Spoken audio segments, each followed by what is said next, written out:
तो आज हम चर्चा करने वाले हैं श्रीमद् भागवत स्कंद 10वां और अध्याय 14वां ब्रह्मा जी द्वारा भगवान श्री कृष्ण की स्तुति। हम देख रहे थे पहले भी जब ब्रह्म विमोन लीला है उसके बाद जो है ब्रह्म देखे हमने कैसे ब्रह्मा जी जो है उसमें बिविल्डर हो जाते हैं, कंफ्यूज हो जाते हैं, उनकी बुद्धि जो है काम नहीं करती है। जब पता चलता है कि मैं जिनकी परीक्षा ले रहा था वो सचमुच भगवान है, तब वो उनकी बुद्धि ठिकाने पे आ गई और अभी वे जो है भगवान श्री कृष्ण की स्तुति करने लगे हैं। हालांकि बहुत सारी स्तुतियां हैं, तो ऑलरेडी हम कुछ स्तुतियां पिछली बार देखें, तो अभी आज मोस्टली हम वो इम्पोर्टेंट जो है वो कवर करने का प्रयास करेंगे। तो ये एक बहुत ही महत्वपूर्ण श्लोक है इसमें, तो हम आज उसके ऊपर चर्चा करने का प्रयास करेंगे। ऑलरेडी लास्ट टाइम हम थोड़ा बहुत उसके ऊपर चर्चा किए, लेकिन ये आप अगर याद कर सकते तो बहुत ही अच्छा रहेगा। यह अध्याय 14 और श्लोक क्रमांक 8 है। तत्तेऽनुकम्पां सुषमीक्ष्यमानो भुञ्जानयेवात्मकृत विपाकं हृद्वागपु बिभिद्ध धन्नमस्ते जीवेत यो मुक्तिपदे सधाय वाक्। हे प्रभु, जो व्यक्ति अपने विगत दुष्कर्मों के फलों को धैर्य पूर्वक सहते हुए तथा अपने मन, वाणी तथा शरीर से आपको नमस्कार करते हुए सत्यनिष्ठा से आपकी हेतु की कृपा प्रदत्त किए जाने की प्रतीक्षा करता है, वह अवश्य ही मोक्ष का भागी होता है, क्योंकि वह उसका अधिकारी बन जाता है। तो यहाँ पर ब्रह्मा जी बता रहे हैं कि जो मन, वाणी और शरीर से, हमने लास्ट टाइम देखा ना कैसे मन, वांग और शरीर, मन से, वाणी से, शरीर से जो भगवान की सेवा करता है वो जरूर जो है भगवत धाम जाता है। तो आज वही, तो यहाँ पर क्या बोले, दाएं भाग, तो उत्तराधिकारी, वास्तविक उत्तराधिकारी बनता है कब? मुक्ति पदे, जब वो मोक्ष का भागी होता है, उसके बाद भगवत धाम जाता है, भगवत धाम जाने के बाद वो उनका उत्तराधिकारी बन जाता है। तो उसके लिए क्या करना है? तो श्रीधर गोस्वामी बोलते हैं कि भक्ति योग के नियमों का पालन करते हुए तो हमें कृष्ण भावनामृत को अपना प्राणाधार बनाना चाहिए। प्राणाधार मतलब हमारा जो है प्राण जो है वो जो है कृष्ण कॉन्शियसनेस को बनाना चाहिए। जो भक्ति कर रहे हैं हम, उसे हमें प्राण बनाना चाहिए। सबसे पहले जो प्रेफरेंस है उसे देना चाहिए, भक्ति को देना चाहिए। और एक ऐसे मन, वाणी तथा शरीर, तीनों से हमें जो है शरीर से सबसे पहले शरीर को लगाना है, क्योंकि सबसे शरीर लग गया तो स्लोली क्या होगा? मन लगेगा, मन लग गया तो वाणी लगेगा, या फिर अगर आगे पीछे कर सकते हैं, शरीर के बाद वाणी, वाणी के बाद मन। हाँ, जनरली वाणी लगता है, हम जब करते हैं वाणी से, लेकिन मन जो है इधर उधर भागते रहता है। लेकिन अगर हम कंटिन्यूअस करेंगे, शरीर और वाणी को अगर हम सेवा में लगाते हैं, भगवान के नाम में, गुणगान में, यश लगाते हैं यश में, तो स्लोली मन भी जो है वो भी भक्त बन जाएगा। तो बहुत महत्वपूर्ण है हमारे लिए। तो ये सुषमीक्षमान शब्द जो है सूचित करता है कि भक्त अपने पूर्व पाप कृत्यों के कष्टकारक फलों को भोगते हुए भी श्री भगवान की कृपा की प्रतीक्षा करता है। इसके ऊपर आगे जाके चर्चा करेंगे हम लोग कि कैसे हमारे जीवन में चढ़ उतार तो आता ही है, सुख दुख आता है। ऐसा कोई नहीं है कि जिसके जीवन में सिर्फ सुख ही आया है अब तक। ऐसा कोई है? हाथों पर कर सकते हैं? ऐसा कोई नहीं है, कि हर एक के जीवन में दुख आता ही है। हाँ, भी दुख थोड़ा हो, बड़ा हो, या फिर ऐसा दुख हो कि वो पूरा टूट जाए, लेकिन दुख आता ही है, और दुख के बाद सुख आता ही है। तो दुखों में भी जो भक्त है वो कभी अपनी आशाएं छोड़ते नहीं है। किस चीज की आशा है? कि एक दिन हम शुद्ध भक्त बनेंगे और भगवत धाम को हम प्राप्त करेंगे। ऐसा नहीं अरे क्या है, मन नहीं लग रहा है जपा में, या फिर ठीक से भक्ति नहीं हो रही, छोड़ देते हैं, तो वो सॉल्यूशन नहीं है। तो यहाँ पर जो आचार्य बोलते हैं ये तो दुख चलते रहेगा हमारे जीवन में, ऊपर नीचे चलते रहेगा, लेकिन अगर हमें भक्ति का मार्ग जो है वो छोड़ना नहीं है। क्यों नहीं छोड़ना है? क्योंकि अंत में हम क्या बनने वाले हैं? उत्तराधिकारी बनने वाले हैं। तो लास्ट टाइम मैं इसका उदाहरण दे रहा था, आचार्य भी बताते हैं कि जैसे जो पुत्र होता है और पिता का जो भी प्रॉपर्टी है, तो उसे कब मिलेगा? जब वो पिताजी के साथ रहेगा, पिताजी के साथ अच्छी तरह से रहेगा, पिताजी को छोड़ के नहीं जाएगा, तब पूरा का पूरा उसका ही होने वाला है। ऐसा नहीं है कि पिताजी के साथ रहकर भी जो है पिताजी की प्रॉपर्टी किसी और के पास जाएगी, ऐसा कभी नहीं होता है, क्योंकि उत्तराधिकारी जो होता है वो पुत्र ही होता है। तो हम सभी लोग जो है भगवान की संतान है, तो भगवान का जो भी कुछ है वो किनका होता है? बाद में संतान का ही होता है। तो इसलिए हमें जो है इस भक्ति मार्ग में जुड़े रहना है, उससे दूर नहीं जाना है। कंटाला आ गया, या फिर अरे बहुत बहुत साल हो गया, अभी थोड़ा गैप लेते हैं, थोड़ा कुछ ब्रेक लेते हैं, है ना? आजकल अलग अलग प्रकार का ब्रेक होता है, हर चीज में ब्रेक लेते हैं लोग, रिलेशनशिप में भी ब्रेक लेते हैं। बोले बहुत फ्रस्ट्रेट हो गया हूँ रिलेशनशिप में, थोड़ा ब्रेक लेते हैं, है ना? कोई बोलता है अरे 7 महीना हो गया कहीं गया नहीं, थोड़ा ब्रेक लेते हैं, थोड़ा धाम घूमने जाते हैं, या किसी को मिलने जाते हैं। तो ये ब्रेक जो है सब जगह जो है ये ब्रेक की इच्छा हो जाती है, लेकिन ऐसा कुछ नहीं करना है। हालांकि परम पूज्य राधानाथ महाराज ने बहुत ही अच्छी तरह से जो है यात्रा, हमारा वर्चुअल यात्रा हुआ, अगर आपने सुना होगा तो कुछ डाउट नहीं होगा आपके मन में। अगर डाउट आ रहा है तो वापस सुनिए, उस प्रवचनों को वापस सुनिए, तो जो ऐसा जो होता है मन में अलग अलग विचार आते हैं वो बिल्कुल नहीं होगा। तो ये पूर्व पाप कर्म के कारण जो है हम अभी दुख भोगते हैं। तो कोई बोलता है हम तो भक्ति कर रहे हैं, डेली जप कर रहे हैं, कार्तिक मास का व्रत का पालन कर रहे हैं, हम लोग सुबह जल्दी उठ रहे हैं, भगवान का नाम ले रहे हैं, और हमारे जीवन में दुख क्यों आ रहा है? हम तो कुछ गलत नहीं कर रहे हैं। Why bad things happen to good people? We are good, फिर भी ऐसा क्यों हो रहा है? तो क्यों हो रहा है? क्योंकि सुषमिक्ष मानव, मतलब हमारे जो पिछले जन्म के जो पाप कर्म हमने किए हैं, तो ये पाप कर्म हमें क्यों पता नहीं है? हाँ, अगर हमें पता होता तो क्या होता कि हम पता नहीं क्या कर बैठते हैं। तो बेटर है, अच्छा हुआ भगवान ने हमें विस्मृति दी है, मतलब जो रिमेम्बरेंस है वो नहीं दिया है हमें, तो एटलीस्ट हम अच्छी तरह से भक्ति कर सके इस जन्म में। तो ये पूर्व कर्म का जो जो पाप है उसका फल जो है अभी भोगना पड़ता है। अभी आप बोलोगे अभी भक्ति करने से सब पाप नष्ट हो जाते हैं। हाँ सही है, पाप नष्ट हो जाते हैं, लेकिन भगवान क्या करते हैं? 100% नहीं करते हैं, तो थोड़ा सा रखते हैं। जैसे प्रभुपाद एक बार एक प्रवचन में बोलते हैं कि जब भी हमको भक्ति करते हैं तो हमारे जीवन के सब संकटें, सब प्रॉब्लम दूर हो जाते हैं, और जो भी हमने पाप किया है वो नष्ट हो जाता है। तो उसी दिन एक भक्त जो है वो सब्जी कटिंग कर रहे थे, भगवान की सेवा ही कर रहे हैं, सब्जी कटिंग करते करते उनकी उंगली कट गई, और उन्होंने लेक्चर सुना था कि हम जब भक्ति करते हैं, जब हरे कृष्ण महामंत्र का जप करते हैं, सब पाप नष्ट हो जाते हैं। लेकिन यहाँ पर क्या हो गया? उंगली कट गई।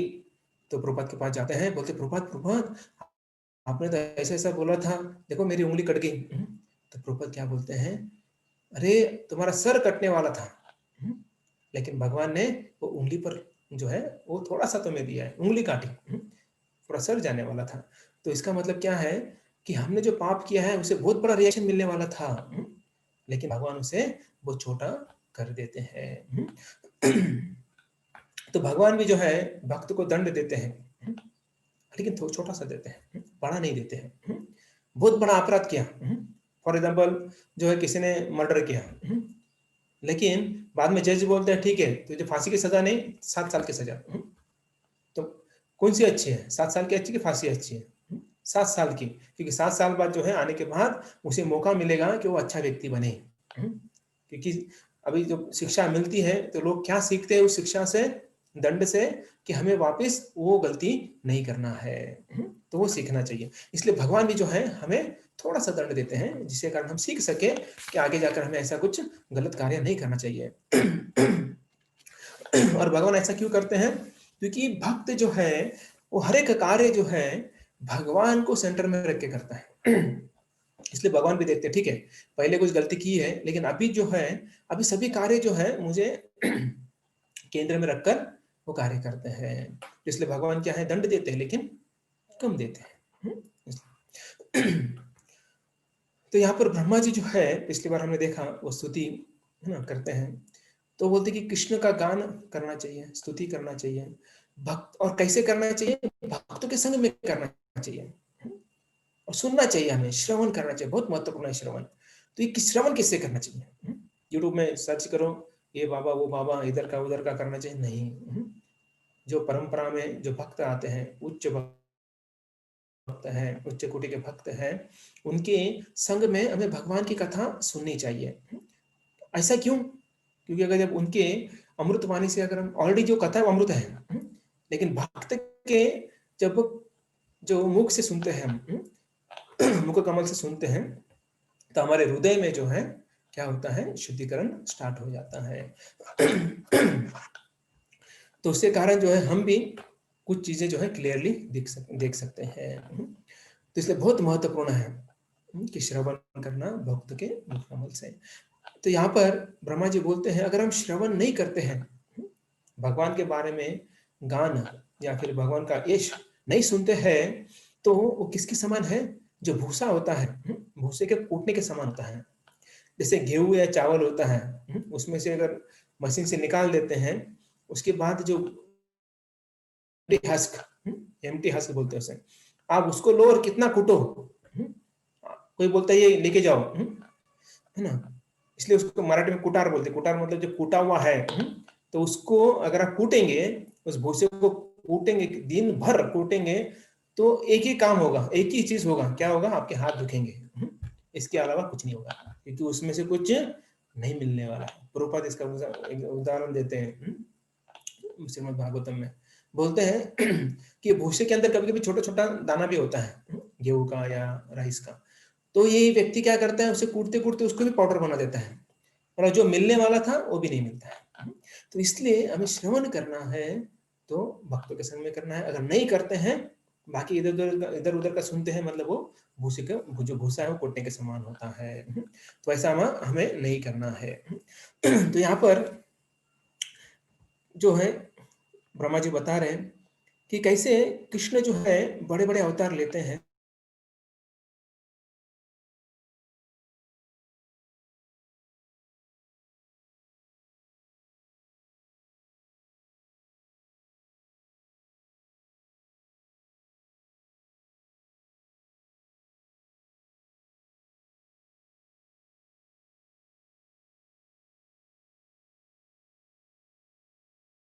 और पृथ्वी को अपने दांतों के अग्रभाग पर रखते हो। सोचिए, दांत होते हैं, अभी दांत, अपने दांत के अग्रभाग पर हम क्या रख सकते हैं? कुछ नहीं रख सकते। वो एक गेम होता है, अब पता नहीं आपने कितने लोगों ने खेला होगा, चमचा नींबू होता है ना, चमचे में नींबू डालते हैं और दांत में पकड़ के वो चलते हैं। खेला है आपने कभी? पता नहीं, इधर महाराष्ट्र में तो बहुत लोगों ने खेला है। तो कितना देर पकड़ सकते हैं दांतों में हम लोग? ज्यादा देर नहीं पकड़ सकते हैं। लेकिन भगवान ने पूरी पृथ्वी को जो है वो दांतों से, वो जो है समुद्र के नीचे से निकाल कर ऊपर रखा। सोचिए कितने महान भगवान की इस एक्टिविटी से, कार्य से ही दिखाई देता है कि भगवान कितने महान है। और इतना ही नहीं, उन्होंने पृथ्वी का संग किया और जो भौम नामक पुत्र को जन्म दिया। जैसे हमने, है ना, पिछले रविवार के चर्चा की, कार्तिक मास में कैसे जो नरक चतुर्दशी है, तो उस दिन भौमासुर का, नरकासुर का भगवान ने वध किया। तो ये जो है भगवान इतने शक्तिशाली है कि ये कुछ भी कार्य कर सकते हैं, उनके लिए कुछ भी इम्पॉसिबल नहीं है। उसके बाद हम देखते वामन देव। जो वामन देव भगवान है, कितने छोटे थे, छोटे से थे, बटू वामन। उन्हें बटू बोलते हैं क्योंकि छोटे से थे, उनका हाइट बहुत छोटा था। तो उन्होंने क्या किया, जो बलि महाराज है उनको बोला कि मुझे सिर्फ 3 पग, 3 पाव जमीन दो। 3 पग जमीन। वो हंसने लगे बलि महाराज, बोले तू छोटा है, तेरी बुद्धि भी छोटी है, जरा बड़ा कुछ मांग। तो फिर ये बोलने लगे कि मैं तो ब्राह्मण हूँ, और ब्राह्मण को जितना जरूरी है उतने में संतुष्ट होना चाहिए। तो बोला आप देना है तो दो, नहीं तो मत दो। नहीं नहीं नहीं नहीं, मैं दूंगा। तो 3 पग जो है जमीन देते हैं। 3 पग पग में पूरा ब्रह्मांड नाप लेते हैं। तो सोचिए कि भगवान की महिमा जो है यहाँ से पता चलता है कि कैसे उनको पूरा नाप, जो नापने के लिए बहुत सारा कुछ करने की जरूरत नहीं पड़ी, सिर्फ 3 पग जो है उतना काफी हो गया। हम देखते कैसे नरसिंह भगवान जो है वो सर्जरी कैसे करते हैं, अपने नाखूनों के साथ जो है वो सर्जरी करते हैं। तो ऐसे अनेक अनेक महान लीलाएं जो है भगवान करते हैं। जैसे कच्छ, जो कछुआ के रूप में जब भगवान आए थे, तो मंदिराचल पर्वत जो है इतना बड़ा पर्वत था। और इस पर्वत को कौन खींच रहे थे? देवता और असुर। ये दोनों खींच रहे थे और वो बहुत बड़ा पर्वत था। तो ये पर्वत जो है इस भगवान की पीठ पर था और वो खींच रहे थे, मंथन कर रहे थे। तो ये मंथन कर रहे थे तो भगवान को कैसे लग रहा था? मानो कोई खुजली कर रहा है। जैसे हमको कोई खुजली करता है ना, इचिंग होता है, इचिंग, खुजली होती है, हम ये खुजली करते हैं। वैसा जो है कुर्म अवतार या कच्चे भगवान को लग रहा था। तो ये अगर इस समय मतलब इस कलयुग में अगर कोई बोलता है कि मैं भगवान हूँ, उसे क्या करना चाहिए? उसे नीचे लिटाना चाहिए, पेट के बल, और उसकी पीठ पर जो है एक 50 किलो का पत्थर रखना चाहिए। और वो क्या करना चाहिए? उसे उसका मंथन करना चाहिए। क्या करेगा वो थोड़ी देर में? बोला अरे रुको रुको रुको, बहुत हो गया, मैं भगवान नहीं हूँ, व्यक्ति हूँ। 50 किलो का ही बड़ा मंदराचल पर्वत भी नहीं। 50 किलो छोड़ो, वो अपना क्या होता है, पाटा होता है ना, उसके ऊपर क्या बोलते हैं उसे, आप मसाला कूटते हैं, पता नहीं आजकल कितने लोग यूज करते हैं उसे। तो वो भी लिया आपने, और उसको भी अगर उसके पीठ के ऊपर अगर आपने ये किया, वो तो ज्यादा नहीं है, 8-10 किलो का रहेगा। उसे भी अगर आपने उसको मंथन किया उसका, तो फिर भी वो सह नहीं पाएगा। तो ऐसे यहाँ पर अगर कोई बोलता है मैं भगवान हो, तो उसे ऐसा टेस्ट करना चाहिए। तो ये शैतान लोग होते हैं ना, खुद को भगवान मानते हैं। तो ऐसे जो है यहाँ पर ब्रह्मा जी अलग अलग प्रकार का वर्णन कर रहे हैं। तो कृष्ण जो है एक बार यशोदा मैया के गोद में सोए थे, और गोद में सोए थे, और कृष्ण पूरी तरह से सो गए। और सोने के बाद जो है और वो गुर्राने लगे, मतलब सोने के बाद जनरली आवाज आता है ना वैसे। तो जैसे, और उसके बाद बोलने लगे, मतलब सोए हैं माँ के गोद में और बोलने लगे हैं। जनरली है ना, आपने देखा होगा नींद में बड़बड़ करने की किसी को आदत होती है। ऐसे हमारे एक मित्र थे, वो रात को जो उड़ जाते थे और बड़बड़ बड़बड़ करते थे। वो किचन इंचार्ज थे, वो बोलते थे ये मसाला इसमें डालो, इतना ग्राम इधर डालो, ये आपने तैयार किया है कि नहीं मसाला, ये अरे वो सब्जी कहाँ है, ग्रोसरी निकाला कि नहीं। तो उठ के वो आंखें खोलते थे और बोलते थे, और उनका रूम पार्टनर परेशान हो जाता था। तो बोले क्या बोल रहा है, क्योंकि दिन भर किचन में रहता था और रात में भी वही थॉट्स जो है उसके मन में आता था, और नींद में फिर वही किचन की बातें करता था। तो यहाँ पर भी कृष्ण जो है वो भी बड़बड़ कर रहे हैं, बात कर रहे हैं। क्या बात कर रहे हैं देखिए। और कभी कभी जो है आंखें खोल के बात करते थे, कभी कभी ऐसे ही बात करते थे। तो कृष्ण बोलते थे लक्ष्मण जल्दी धनुष्य बाण लेके आ, अभी मैं रावण का वध करूंगा। सपने में बोल रहे, सपने में बोल रहे कृष्ण, लक्ष्मण तू धनुष्य बाण लेके आ, मैं रावण का वध करूंगा। तो ऐसा कहकर जो है जो कृष्ण है गोद से उठकर खड़ा हो जाते थे, और माँ चकित हो जाती थी, और वापिस पकड़कर जो है दूध पिलाने लगती थी। अब ये ऐसा हो गया, माँ डर जाती थी, बोले क्या बोल रहा है ना, अरे लक्ष्मण, अभी कौन लक्ष्मण है? यशोदा माँ को पता नहीं, अभी वो बोलती थी कृष्ण है। कृष्ण उठ जाता है, बोलते लक्ष्मण धनुष्य बाण लेके ना रावण का वध करना है। तो अभी ये समझ में नहीं आ रहा है उन्हें। तो इसलिए माँ को लगता है कुछ तो है ना अच्छा नहीं हो रहा है, तो बेटर है क्या करते हैं, जो कृष्ण माँ जो है अगर ऐसा बालक कुछ ऐसा बोलने लगता है, कहने लगता है, तो क्या होता है, तुरंत दूध पिलाने लगती है। तो कृष्ण बोलते हैं माँ तुम्हें पता है? माँ बोलती क्या हुआ? मैंने ही जो है हिरण्यकशिपु का वध किया है। अभी उठ गए कृष्ण, उठ गए हैं, कृष्ण उठ गए, पहले सपने में बोल रहे थे, अभी उठकर बोल रहे हैं। माँ को बोल रहे हैं माँ मैंने ही हिरण्यकशिपु का वध किया था।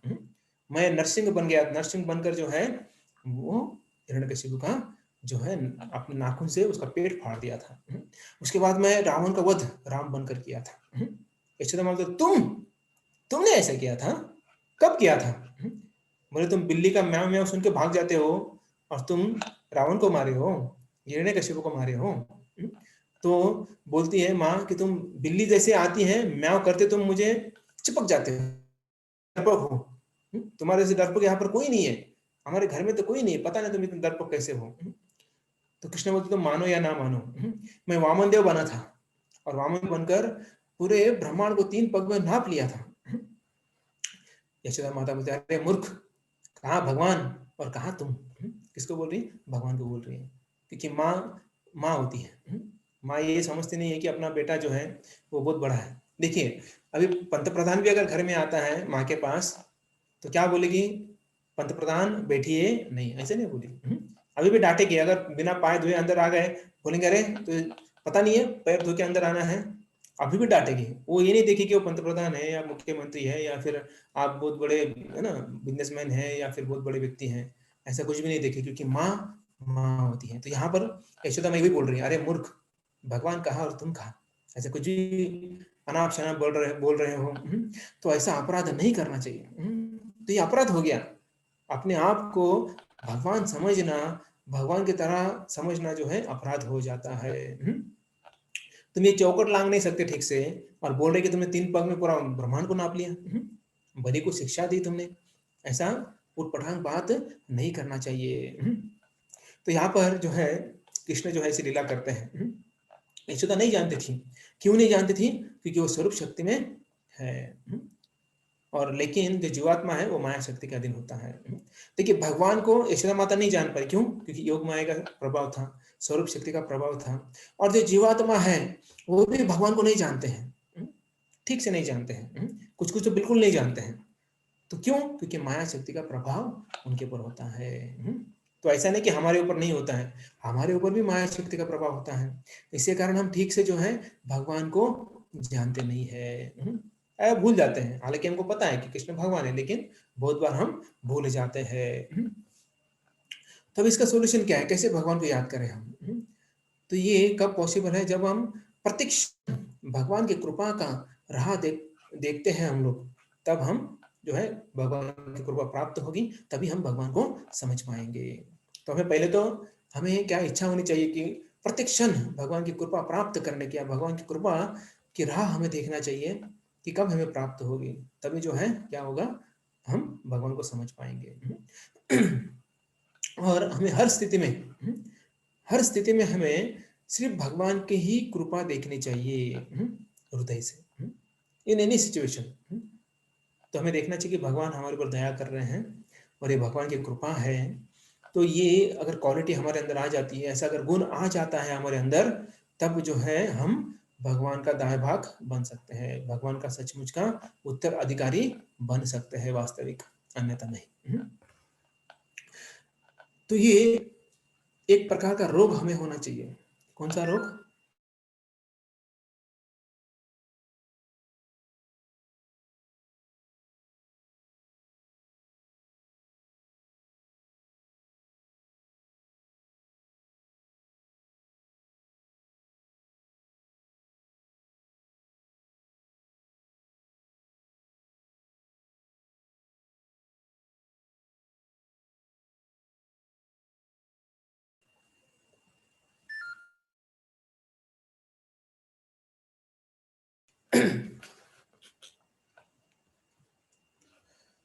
तो भगवान की कृपा जो है हमें हर सिचुएशन में देखना चाहिए, और सिचुएशन कौन सा भी हो।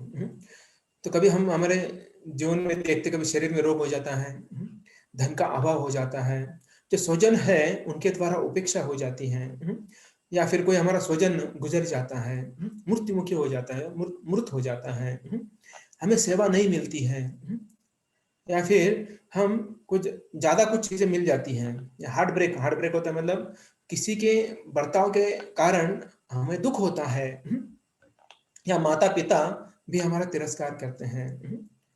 तो ये सब चीजें जब होता है हमारे जीवन में, और हर एक के जीवन में होता है, तो ये जो है हमें क्या देखना चाहिए, इसे इसे हमें देखना चाहिए कि भगवान की कृपा है, भगवान का ये आशीर्वाद है हमारे ऊपर। अगर ऐसे समय अगर हम देखते कि भगवान का कृपा या भगवान का प्लान या भगवान का हाथ है इसके अंदर, तब हम कभी दुखी नहीं होंगे, हमारे जीवन में कभी दुख नहीं आएगा, हम हमेशा जो है हंसते खेलते रहेंगे।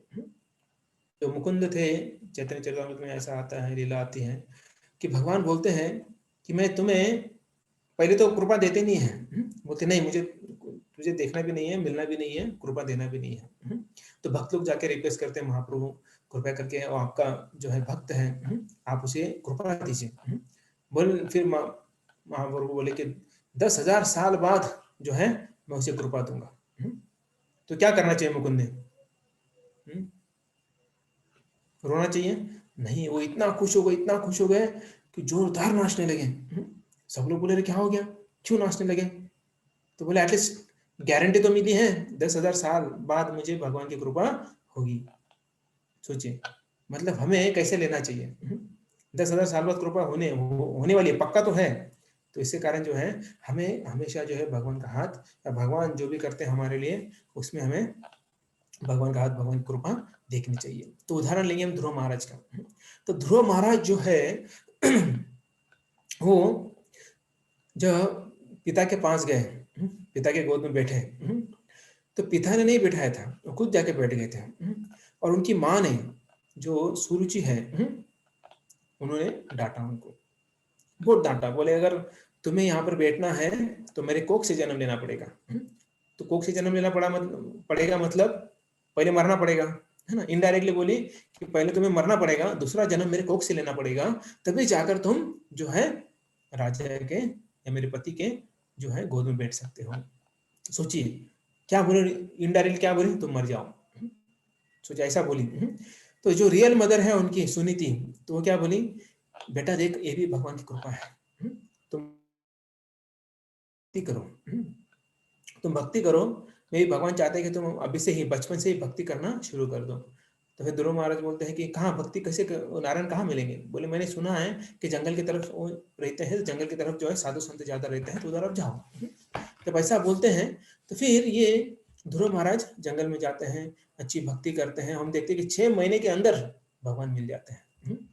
सोचिए, ध्रुव महाराज की तरह अगर हमारे अंदर दृढ़ता है तो हमें 6 महीने में भगवान मिल जाएंगे।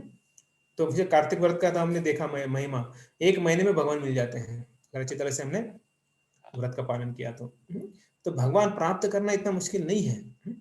अगर हम जो प्रामाणिक गुरु शिष्य परंपरा में जो हमारे वरिष्ठ हैं, गुरु के आज्ञा का पालन करते हैं, तो हमें भगवान जल्दी मिल जाएंगे। लेकिन हमारा मन जो है मानता नहीं है, क्योंकि हम माया शक्ति के अधीन है। इसके कारण जो है हमारा मन इधर उधर भटकते रहता है, और उसके कारण जो है डिले हो रहा है। भगवान प्राप्ति के कार्य में डिले क्यों हो रहा है? क्योंकि हम या फिर हमारा मन जो है वो लगाते नहीं है, या फिर हमारा दृढ़ता जो है वो कमजोर हो जाती है। देखिए, ध्रुव महाराज ने ऐसा नहीं कहा कि अरे मुझे जो है मेरी सौतीनी माँ ने ऐसा बोला, चलो पंचायत रखते हैं।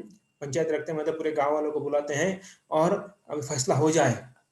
मैं भी राजा का बेटा हूँ, तो है कि नहीं, मैं भी जो है और लीगली हूँ, तो लीगली बेटा हूँ, तो मेरा भी हक है, तो ऐसा कुछ बोले नहीं हो।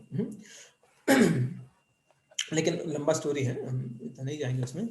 तो भगवान चाहते थे कि उत्तानपाद जो है ध्रुव गोद में ना ले। क्यों ना ले? अगर गोद में रखा होता और उत्तानपाद ने अगर अपने जो पत्नी को बोला होता, तुम्हें कुछ बोलने का हक नहीं है, मैं अपने बेटे को अपने गोद में रखूंगा, क्या ध्रुव महाराज बनते? क्या आज उनका भागवत में नाम आता? नहीं आता। तो देखिए जो है उसके भगवान का जो हाथ है, इधर हम देख सकते हैं। अगर तब ध्रुव महाराज का अपमान नहीं हुआ होता और अपने माँ के पास नहीं गए होते और माँ ने नहीं बोला होता कि जंगल में जाओ, भगवान वहां मिलते हैं, तो आज ध्रुव महाराज श्रीमद् भागवत में नहीं होते हैं और उनको भगवान भी नहीं मिलते हैं। वैसे ही परीक्षित महाराज का भी अगर हम देखेंगे, परीक्षित महाराज के पास क्या क्या कम था? सब कुछ था उनके पास, कुछ भी कमी नहीं थी। लेकिन क्या हो गया, उन्होंने जो सांप जो है किनके गले में डाला? उस ब्राह्मण के गले में डाला। हालांकि वैसा देखा जाए तो उनको कुछ जरूरी नहीं थी, कुछ कम नहीं था, सब कुछ था। लेकिन अगर उन्होंने वो सांप नहीं डाला होता और श्राप नहीं मिला होता तो श्रीमद् भागवत होता क्या? नहीं होता। तो श्रीमद् भागवत जो है हमें मिला है वो उनकी कृपा से मिला है। और वो भी बोलते कि मैं बहुत धन्य हूँ, मैं बहुत जो है मैं धन्यवाद देता हूँ भगवान को कि उस श्राप के कारण, जो श्राप जो है परीक्षित महाराज को मिला, उस श्राप के कारण वो 7 दिन में क्या सुन पाए? श्रीमद् भागवत सुन पाए। तो सोचिए, परीक्षित महाराज ने किसी को गाली नहीं दी या फिर उनको श्राप नहीं दिया। परीक्षित महाराज के पास इतना शक्ति था कि वो रिटर्न में श्राप दे सकते थे उस ब्राह्मण को, क्योंकि वो ब्राह्मण थे और परीक्षित महाराज वैष्णव। तो वैष्णव जो है ब्राह्मण से श्रेष्ठ होते हैं, तो वो भी जो श्राप दे सकते थे, लेकिन श्राप नहीं दिया। तो वो उनको क्या श्राप मिला था, 7 दिन के अंदर उनका मृत्यु हो जाएगा। तो परीक्षित महाराज ने कैसे लिया कि ये भगवान की इच्छा है कि मैं वापस भगवान के धाम जाऊं। अगर हम में से कोई होता तो तलवार लेके उसे दोनों को काट देते हैं, बाप बेटे को। बोले मुझे श्राप देता है, मैं कौन हूँ पता है क्या, राजा हूँ। तो देखिए परीक्षित महाराज चक्रवर्ती सम्राट थे, पूरे विश्व के थे। यहाँ पर हम देखते छोटा नगर सेवक है या फिर मुख्यमंत्री है, उसको कुछ बोला तो जिसने बोला उसके ऊपर अत्याचार करते हैं, है ना। तो सोचिए, तो परीक्षित महाराज के पास कितना शक्ति था, तो उन्होंने कभी उसका दुरुपयोग नहीं किया। क्यों? क्योंकि वो भगवान को हर जगह पर वो देखते थे, हर जगह पर वो भगवान को देखते थे, भगवान का हाथ जो है हर जगह देखते थे। इसके कारण वे कभी भी उल्टा या फिर कभी उनके ऊपर कुछ अन्याय किया नहीं। उन्होंने एक्सेप्ट किया कि मैं वो जो है भगवान का भक्त हूँ और भगवान की इच्छा है कि मैं अभी वापस जाऊं। तो भक्त के जीवन में कुछ भी हो जाए, वो क्या बोलते हैं, कृष्ण की कृपा है। कृष्ण जो है जिसे अपना बनाना चाहते हैं उसका धन छीन लेते हैं। बोले बाबा नहीं, कृष्ण का नहीं बनना है, हमको लक्ष्मी का बनना है। लक्ष्मी का बनने तो लक्ष्मी धन देती है, अगर कृष्ण का बन गए तो कृष्ण धन हर लेते हैं। ऐसा नहीं होता है। अगर कोई भक्त उसका धन छीनने से उसका भक्ति बढ़ती है, तभी भगवान जो है उसका धन लेते हैं।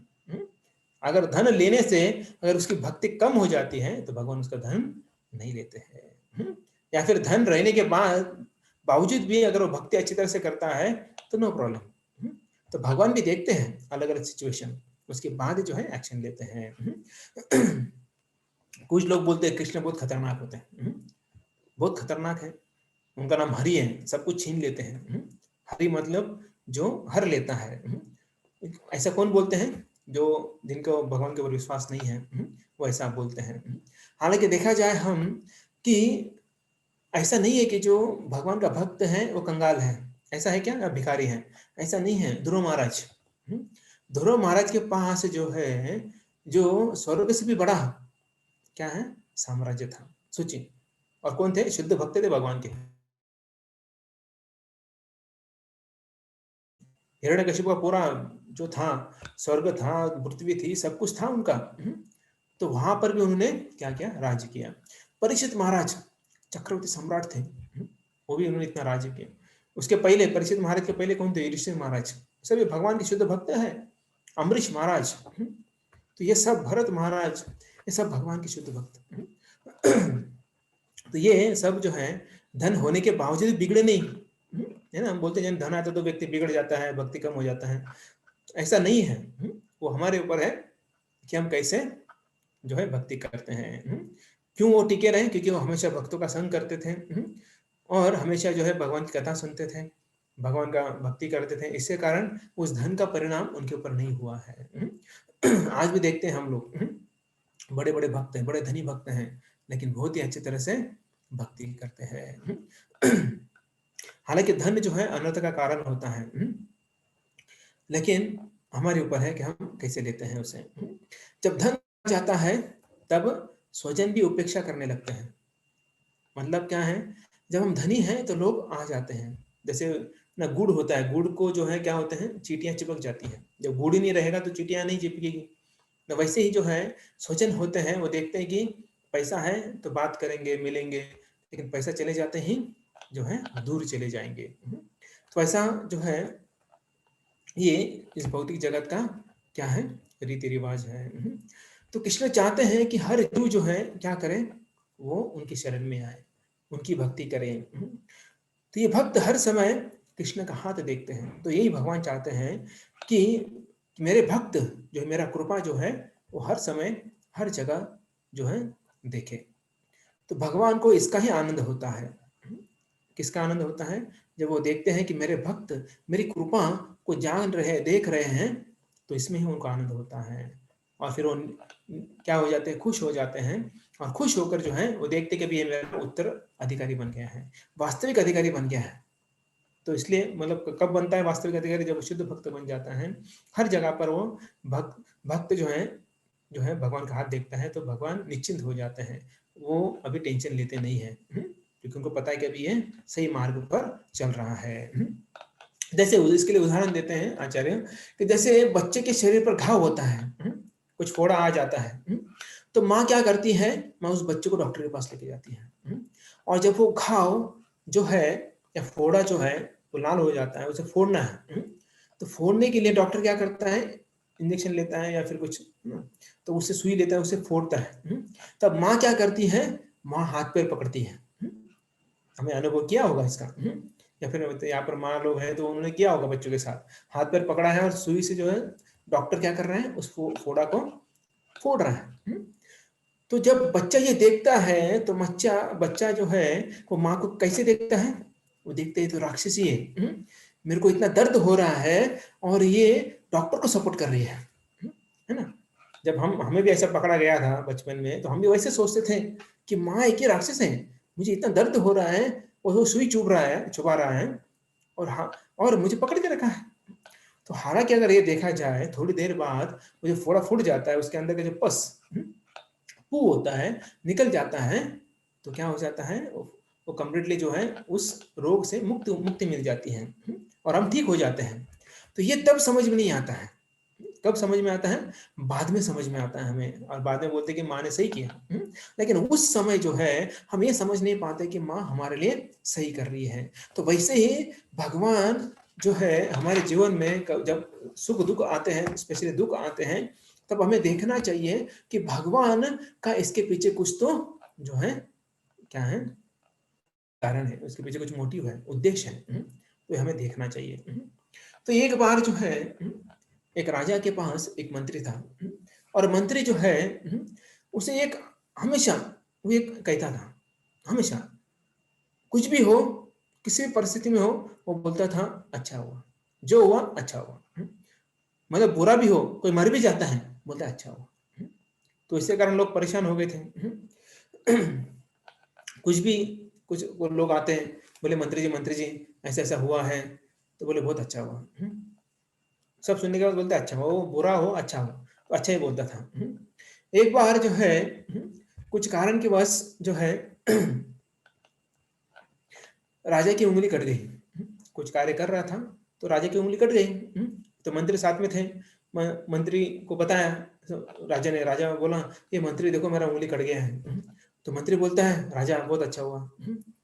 अच्छा अच्छा बोलता है, मुझे बोलते हैं अच्छा हुआ, मेरा उंगली कट गई और मुझे बोलता है अच्छा हो गया।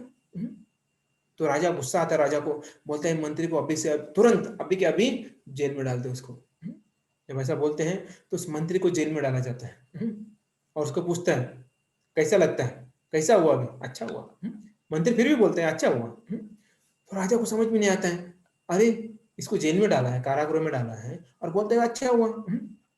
तो उसको जेल में बोलते सड़, जेल में सड़। तो ऐसा बोलते हैं, तो जेल में ही वो मंत्री रहता है, और जेल में मंत्री रहने के बाद फिर कुछ दिनों बाद जो है वो राजा अपने कुछ, मतलब ज्यादा लोगों को नहीं लेके जाते हैं, एक दो लोगों के साथ जो है वो राजा जाते हैं, शिकार के लिए जाते हैं। और शिकार के लिए जाने के साथ एक्चुअली हालांकि एक ही सेवक था, वो एक सेवक और राजा चले जाते हैं, मंत्री नहीं था। मंत्री नहीं था, देखा कि जो है जैसे वहां पर डाकू दिखते हैं तो ये सेवक भाग जाते हैं वहां से, और राजा को पकड़ लेते हैं।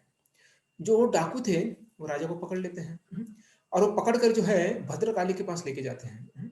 एक्चुअली भद्रकाली है, तो वहां पर नर बलि देने का उनका जो है मानस रहता है, और देखते ही कोई नर मिलता है क्या, तो उनको ये राजा मिल गया। अभी वो ये नहीं देखते कि वो राजा है कि सेवक है कि मंत्री है कि कौन है, उनको मनुष्य से मतलब है, वो कोई भी हो, मनुष्य जो है मिल गया, उसका भी बलि देना है यहाँ पर। तो ये बलि देने के लिए वहां पर जाते हैं, सब तैयार करते हैं उसको, बोलते हैं इसको तैयार करना है, अभी बलि का बकरा बनाना है ना, तो बकरे को ऐसे नहा लेते हैं, सजाते हैं, उसके बाद उसको ना टिकाई का लगाते हैं, और उसके बाद फिर उसका गर्दन काटते हैं। तो वैसा यहाँ पर नल बलि मतलब इस राजा का होने वाला था, राजा को भी अच्छी तरह से सजा ये किया गया। बोले चलो अभी तुम्हारा शरीर को भी काटते हैं। जो काटने वाला ही था, तो एक ने देखा, अरे रुक रुक रुक रुक, बोले क्या हो गया, अरे राजा का उंगली कटा हुआ है। और उंगली कटा हुआ है, इसका मतलब ये शरीर जो है पूर्ण नहीं है। तो हमें तो नर बलि देना है भद्रकाली को, तो पूरा शरीर पूर्ण होना चाहिए। तो इसके कारण जो है वो ठाकुर बोले भागाओ इसको, 2-4 तमाचा मारते उसको, बोले भाग यहाँ से। क्योंकि उनका डिसमूड हो गया ना, उनको नर बलि देना था लेकिन नर बलि दे नहीं पाए। तो ये राजा को थोड़ा पिटाई करके बोले भाग यहाँ से, चले जाओ यहाँ से, तुम शुद्ध नहीं हो, नर बलि के भी कुछ काम के नहीं हो। तो ऐसा बोल के उसको जो है भगा देते हैं। तो राजा भाग भाग के जो आ जाता है राज्य में, क्योंकि आने के पहले कोई नहीं था साथ में, और जान बच गई। जान बच गई तो लाखों पाए। तो पूरा एकदम जैसे मानो पीछे शेर लगा हुआ है, ऐसे जोरदार भागते भागते भागते वो राज्य में आ जाता है। जैसे महल में आता है सबसे पहले बोलते हैं, अरे वो मंत्र को छोड़ो पहले, मंत्र को छोड़ दो। तो बोले मंत्र को क्यों छोड़े? तो छोड़ो तो बोले मंत्र को छोड़ो, मेरे पास लेके आओ। तो फिर मंत्र को छोड़ते हैं और उनके पास बुलाते हैं। तो बोलते क्षमा करो मुझे, मैंने आपका अपराध किया है। तो बोले बोले महाराज क्या हुआ? मंत्री बोले महाराज क्या हुआ, ऐसे क्यों बोल रहे? बोले तुम जो बोले वो सही था, मेरी उंगली कट गई तो तुमने बोला अच्छा हुआ, तो सचमुच मुझे आज पता चला कि अच्छा हुआ करके। तो बोले कैसे? बोले मुझे डाकुओं ने पकड़ लिया था, अगर आज उंगली कटी नहीं होती तो आज मेरा गर्दन कट जाता था। तुमने बोला कि अच्छा हुआ। तो फिर राजा बोला ठीक है, मेरे साथ तो अच्छा हुआ, लेकिन तुम्हें जेल में डाला तो वो कैसे अच्छा हुआ? तुम तो बोले अच्छा हुआ, भगवान की कृपा है, वो कैसे, वो बताओ। तो फिर मंत्री बोलने लगा, देखो राजा जी महाराज, अगर आप शिकार करने गए तो आपके साथ मैं होता, करेक्ट? बोले हाँ, तो आपका उंगली कटा हुआ है, तो आप तो अशुद्ध हो गए, लेकिन मैं तो अच्छा था ना, मैं तो अच्छा हूं, तो आपकी जगह पर मेरा बलि जाता तो अच्छा हुआ कि नहीं? मैं जेल में डाला गया, मुझे तो अच्छा हुआ। तो फिर राजा बोले अरे वाह, बोले कि आप जो है बहुत महान हो। तो जो मंत्री थे भक्ति थे भगवान के, तो हर चीज में जो है वो भगवान की कृपा देखते थे। तो इसलिए हमें ये देखना चाहिए हमारे जीवन में कि हम कैसे हर जगह पर हर समय जो है हमें क्या देखना चाहिए, भगवान की कृपा हमें देखनी चाहिए। किसी का दुख आता है, किसी को सुख आता है, किसी का बुरा होता है या फिर हमारे जीवन में बुरा होता है, तो ये हमें समझना चाहिए हमें कि ये प्रारब्ध से आता है। फॉर एग्जाम्पल अगर हम अच्छा कर रहे हैं, अभी हम किसी का बुरा नहीं किया आज तक, फिर भी हमारे जीवन में कुछ बुरा हो रहा है, तो अभी के कारण नहीं, वो प्रारब्ध प्रारब्ध के कारण हो रहा है। पिछले जन्म में हमने कुछ तो पाप किया है, उसका फल हमें अभी मिल रहा है। तो ये समझना चाहिए। देखिए और एक चीज है, जैसे अगर आप बोलते हैं कि भगवान की कृपा के बिना या भगवान की इच्छा के बिना कुछ होता नहीं है, तो अगर ऐसा बोलते हैं तो फिर हमारे जीवन में ऐसा क्यों हो रहा है? इसका मतलब हमारे जीवन में हो रहा है वो भगवान ही कर रहे हैं क्या? नहीं। तो हाँ भी और ना भी, दोनों उत्तर हो सकते हैं इसके, क्योंकि भगवान की इच्छा के बिना एक पत्ता भी हिलता नहीं है। और दूसरा ना भी, ना क्यों? क्योंकि भगवान जो है वो किसी के जीवन में इंटरफेयर नहीं करते हैं, वो सिर्फ भक्तों के ही जीवन में इंटरफेयर करते हैं। और वो सर्वसामान्य व्यक्ति है तो उसका प्रारब्ध जो है उसके अनुसार उसे जो है उसका फल प्राप्त होता है। तो भगवान की इच्छा है, क्या इच्छा है? कि आपके प्रारब्ध के अनुसार आपको में फल मिले, ये भगवान की इच्छा है। तो इसका मतलब जो हमने प्रारब्ध किया है वो हमें मिलेगा। जैसे सिंपल है कि अगर हम अगर अच्छी पढ़ाई करते हैं तो हमें अच्छे मार्क मिलेंगे, करेक्ट है कि नहीं? तो इसका मतलब हमारा प्रारब्ध क्या है, हमने पहले पढ़ाई अच्छी तरह से किया, इसके बाद पेपर अच्छा किया तो अच्छे मार्क मिलेंगे। इसमें भगवान क्या बोलेंगे? तुम्हारा प्रारब्ध है, तुमने अच्छी पढ़ाई की, अच्छा मिलेगा।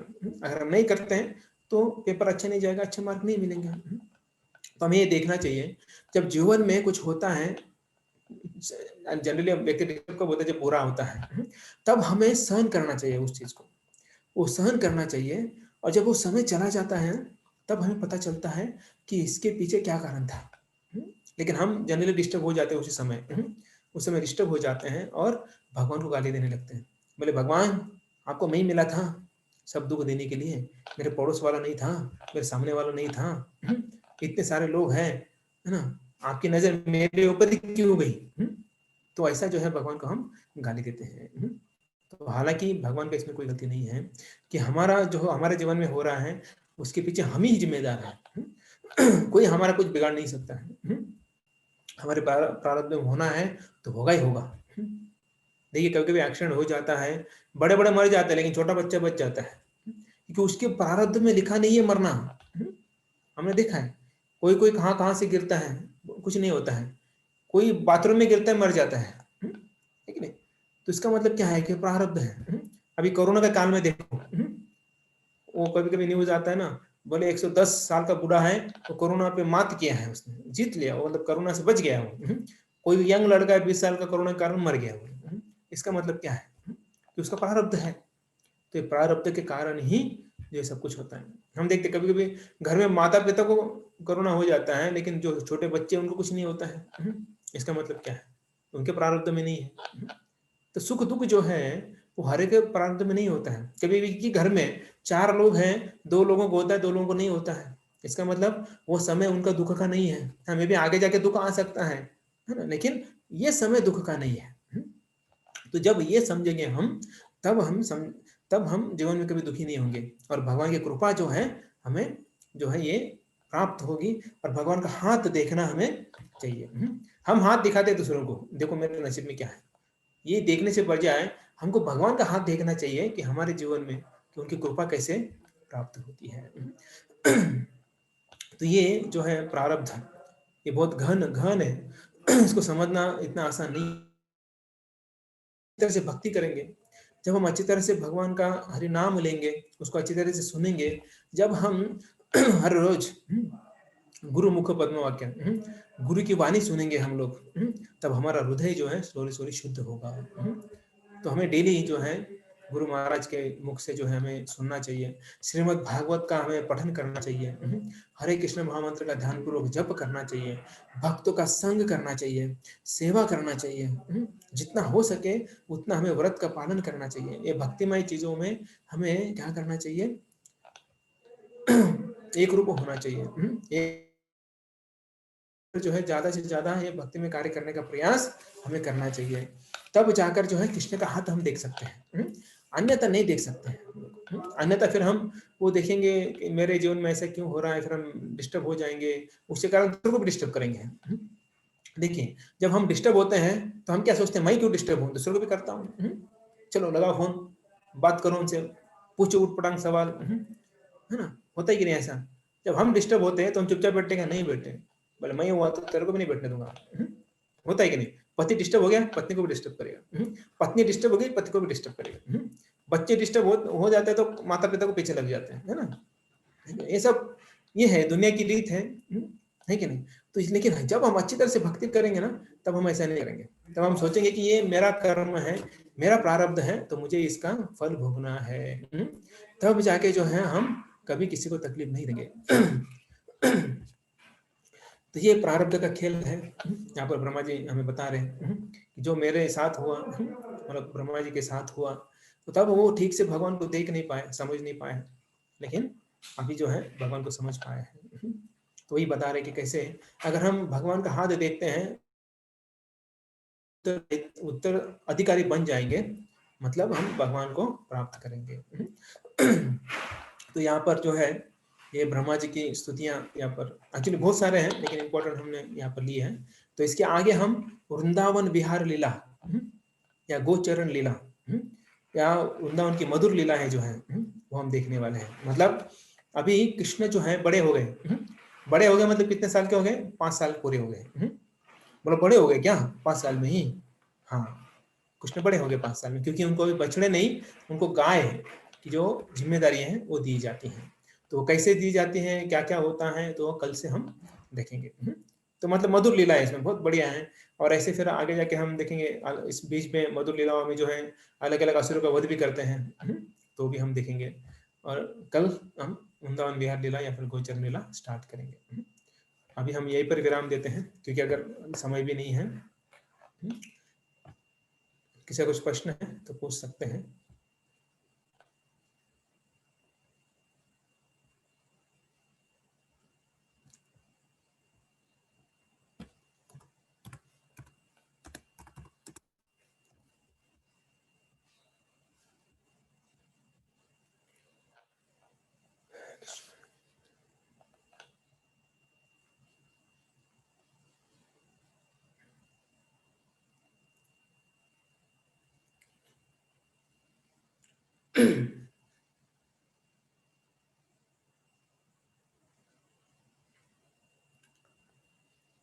जयेंद्र को